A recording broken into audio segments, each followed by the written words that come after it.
ഒമാനിലെ Indian school അധികൃതരും രക്ഷാകർത്താക്കളും തമ്മിലുള്ള സ്വരച്ചേർച്ച ഇല്ലായ്മയ്ക്ക് വർഷങ്ങളുടെ പഴക്കമുണ്ട്. രക്ഷാകർത്താക്കളുടെ സമ്മർദ്ദത്തിന് വഴങ്ങി ബോർഡ് ഓഫ് ഡയറക്ടേഴ്സിലേക്ക് പുതിയ ഭാരവാഹികളെ ജനാധിപത്യ രീതിയിൽ തെരഞ്ഞെടുത്തെങ്കിലും ഭൂരിപക്ഷം വരുന്ന രക്ഷാകർത്താക്കളുടെ താൽപര്യങ്ങൾ സംരക്ഷിക്കപ്പെടാതെ പോവുകയാണ്. ഗൾഫ് നാടുകളിലും ജീവിത ചെലവ് കുത്തനെ ഉയർന്ന സാഹചര്യത്തിൽ പുതുതായി Indian schools board of directors നടപ്പിലാക്കിയ ഫീസ് വർധനവാണ് നിലവിൽ രക്ഷിതാക്കളെ പ്രകോപിപ്പിച്ചിരിക്കുന്നത്. 19 ഇന്ത്യൻ സ്കൂളുകളുള്ള ഒമാനിലെ എല്ലാ സ്കൂളുകളും സാമ്പത്തിക നീക്കിയിരിപ്പ് ഉള്ളവയാണ്.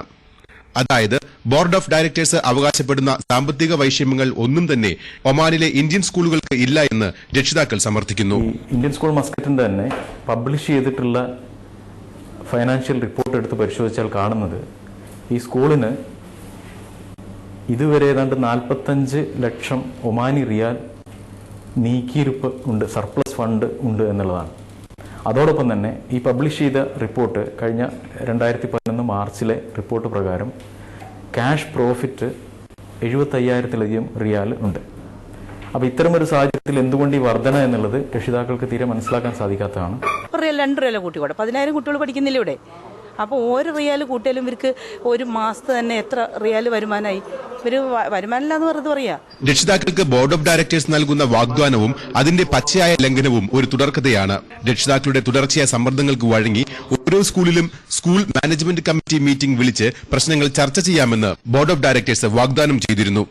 അതനുസരിച്ച് ഇന്ത്യൻ സ്കൂൾ മസ്കറ്റിൽ ഓപ്പൺ ഫോറം വിളിച്ചു ചേർത്ത് ഫീസ് വർധനവ് പാരന്റ്സുമായി ചർച്ച ചെയ്യാമെന്ന് ബോർഡ് ഓഫ് ഡയറക്ടേഴ്സും സ്കൂൾ മാനേജ്മെന്റ് കമ്മിറ്റി അധികൃതരും സമ്മതിച്ചെങ്കിലും കനത്ത പോലീസ് കാവലിലും മാധ്യമപ്രവർത്തകർക്ക് പ്രവേശനാനുമതി നിഷേധിച്ചും ആരംഭത്തിലെ കലഹിച്ചു തുടങ്ങിയ ഓപ്പൺ ഫോറത്തിൽ പാരന്റ്സിന്റെ ചോദ്യങ്ങൾക്ക് മുന്നിൽ ഉത്തരമുട്ടി ബോർഡ് ഓഫ് ഡയറക്ടേഴ്സും SMC അംഗങ്ങളും ഹാളിലെ ലൈറ്റും AC ഓഫ് ചെയ്ത് ഇറങ്ങിപ്പോകുകയായിരുന്നു.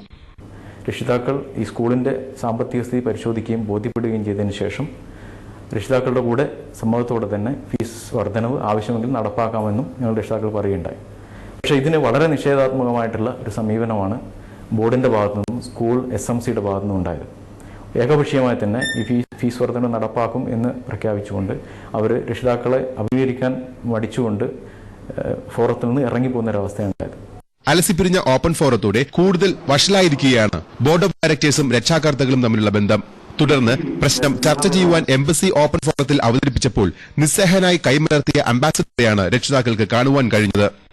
1.5 വർഷം മുമ്പ് തിരുത്തിയെഴുതിയ ഭരണഘടനാ പ്രകാരം ഇന്ത്യൻ എംബസിക്ക് ഇന്ത്യൻ സ്കൂളുകൾക്കുമേൽ പ്രത്യേക അധികാരങ്ങൾ ഒന്നും തന്നെയില്ല. മാത്രമല്ല എംബസി പ്രതിനിധികളെ അക്കാദമിക് പ്രതിനിധികൾ മാത്രമായി അധികാരം ചുരുക്കുകയും ചെയ്തു. ബില്ലും രസീതുമില്ലാതെ സ്കൂളുകളിൽ പുസ്തക കച്ചവടം നടത്തുന്നതും ടെൻഡർ വിളിക്കാതെ അറ്റകുറ്റപ്പണികൾ നടത്തുന്നതും സാധനങ്ങൾ വാങ്ങുന്നതും ഓപ്പൺ ഫോറത്തിൽ ചോദ്യം ചെയ്യപ്പെട്ടു. സീബ് സ്കൂളിൽ 26 AC പ്രവർത്തനരഹിതമായത് ചോദ്യം ചെയ്ത രക്ഷിതാക്കൾക്ക് ക്യാമ്പസിൽ നിയന്ത്രണം ഏർപ്പെടുത്തിയ ഇന്ത്യൻ സ്കൂൾ സീബ് മാനേജ്മെന്റ് കമ്മിറ്റിയുടെ നടപടി ധിക്കാരപരമെന്നാണ് രക്ഷിതാക്കൾ ചൂണ്ടിക്കാണിക്കുന്നത്. ഈയിടെയായിട്ട് സ്കൂളിൽ സർക്കുലർ ഇഷ്യൂ ചെയ്ത് പാരന്റ്സിന് അങ്ങോട്ട് കയറാൻ പാടില്ല എന്നുള്ളത്.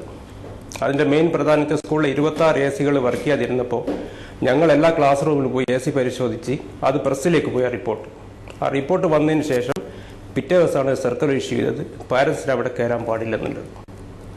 തൊട്ടടുത്ത് ഞങ്ങൾ 25ഓളം പാരന്റ്സ് ആ സർക്കുലറിനെ വാലിഡേറ്റ് ചെയ്തുകൊണ്ട് ഞങ്ങൾ സ്കൂളിൽ നിർബന്ധമായിട്ട് പ്രിൻസിപ്പൽ റൂം കയറി പ്രിൻസിപ്പാൾ 1 മണിക്കൂറോളം തടഞ്ഞു വെച്ച് അവിടെ വെച്ച് തന്നെ SMC മെമ്പർമാരെ ഞങ്ങൾ ഫോണിൽ വിളിച്ച് SMS അയച്ച് ഒരു റിപ്ലൈയും ആരുടെ ഭാഗത്തുനിന്നും കിട്ടിയിട്ടില്ല. അക്കാഡമിക് നിലവാരം പറയുകയാണെങ്കിൽ ഏറ്റവും മോശമായിട്ടുള്ള ഒരു അക്കാഡമിക് നിലവാരം സീബ് സ്കൂളിൽ ഇപ്പോൾ കൊടുത്തുകൊണ്ടിരിക്കുന്നത്. ഇപ്പോൾ പുതിയ പ്രിൻസിപ്പാൾ ജോയിൻ ചെയ്തതിന് ശേഷം അവിടെ അക്കാഡമിക് നിലവാരം വളരെ താഴ്ന്നുകൊണ്ടിരിക്കുകയാണ്. ആ പ്രിൻസിപ്പാളിന് മര്യാദയ്ക്ക് വർക്ക് ചെയ്യാൻ വേണ്ടിയുള്ള ഒരു സാഹചര്യം ആ മാനേജ്മെന്റ് കമ്മിറ്റി ഒരുക്കിയിട്ടില്ല. ഈ അവസ്ഥയിൽ പോവുകയാണെങ്കിൽ ഒമാനിലെ ഏറ്റവും മോശമായിട്ടുള്ള ഒരു സ്കൂളായിട്ട് സീബ് സ്കൂൾ മാറും. ഇന്ത്യൻ എംബസിയിൽ നിന്നും നീതി ലഭിക്കാതെ രക്ഷിതാക്കൾ ഇനി ഒമാൻ വിദ്യാഭ്യാസ മന്ത്രാലയത്തെ സമീപിക്കുവാനും ഇന്ത്യൻ പാർലമെന്റിൽ പ്രശ്നം അവതരിപ്പിക്കാനുമുള്ള ശ്രമത്തിലാണ്. അപ്പോൾ ഞങ്ങൾ ഇതുമായിട്ട് മുന്നോട്ട് പോവുകയാണ്. ഇനിയും ഇന്ത്യൻ പാർലമെന്റിൽ ഈ വിഷയം അവതരിപ്പിക്കാവുന്നുള്ള ശ്രമത്തിലാണ് ഞങ്ങൾ. ഒപ്പം ഒമാന്റെ വിദ്യാഭ്യാസ മന്ത്രാലയത്തെ സമീപിക്കാനുള്ള എല്ലാ തയ്യാറെടുപ്പുകളുമായി കഴിഞ്ഞു. രക്ഷിതാക്കളുടെ ഒരു വലിയ മെമ്മോറാണ്ടം ഞങ്ങൾ തയ്യാറാക്കിയിട്ടുണ്ട്. ആയിരക്കണക്കിന് രക്ഷിതാക്കൾ ഒപ്പിട്ട ഈ മെമ്മോറാണ്ടം ഞങ്ങൾ മന്ത്രാലയത്തിന് കൊടുക്കുകയാണ്. അത്തരം പ്രവർത്തികളുമായി അത്തരം പ്രതിഷേധ പരിപാടികളുമായി ഞങ്ങൾ മുന്നോട്ട് പോയിക്കൊണ്ട് ഈ ഫീസ് വർധനവിന് എതിരായിട്ടുള്ള മുന്നോട്ട് പോവുകയും രക്ഷിതാക്കൾക്ക് അനുകൂലമായ ഒരു തീരുമാനം ഉണ്ടാകുന്നവരെ ഈ പ്രതിഷേധ പരിപാടി തുടരും എന്ന് തന്നെയാണ് ഞങ്ങൾ കരുതുന്നത്. 300-400 റിയാൽ ശമ്പളത്തിൽ ജോലി ചെയ്യുന്ന സാധാരണക്കാരായ തൊഴിലാളികളുടെ കുട്ടികളാണ് ഇന്ത്യൻ സ്കൂളുകളിൽ അധികവും. വീട്ടുവാടകയും വീട്ടുചെലവും നാട്ടിലെ പ്രാരാബ്ദങ്ങളും ഒക്കെയായി ഒരുവിധം ജീവിതത്തിന്റെ രണ്ടറ്റം കൂട്ടിമുട്ടിക്കുവാൻ പെടാപ്പാടുപെടുന്ന സാധാരണക്കാരായ പ്രവാസി ഭാരതീയർ. ജീവിതത്തിന്റെ ഏറ്റവും നല്ല പ്രായം ഈ മരുഭൂമിയിൽ ഉരുകിത്തീർക്കേണ്ടി വരുമ്പോൾ കുടുംബവുമൊത്ത് ജീവിക്കാനുള്ള അവരുടെ ആഗ്രഹത്തെ ചോദ്യം ചെയ്യാനാവില്ല. എന്നാൽ നമുക്ക് ചെയ്തു കൊടുക്കാവുന്ന ചില കാര്യങ്ങളുമുണ്ട്. ലാഭേച്ഛ പ്രവർത്തിക്കേണ്ട സ്കൂളുകളെ പണം കൊയ്യുവാനുള്ള മാർഗമായി കാണാതെ അതൊരു സാമൂഹിക ഉത്തരവാദിത്തമായി എടുത്ത് ന്യായമായ ചിലവിൽ വിദ്യ അഭ്യസിക്കുവാനുള്ള സാഹചര്യം ഒരുക്കി വിദ്യയിലൂടെ നമ്മൾ നേടിയെടുത്ത അറിവും സംസ്കാരവും നന്മയും അവർക്ക് പകർന്നു നൽകി ഒരു നല്ല സമൂഹത്തെ വാർത്തെടുക്കാം. അൽ ഗോബ്ര ഇന്ത്യൻ സ്കൂളിൽ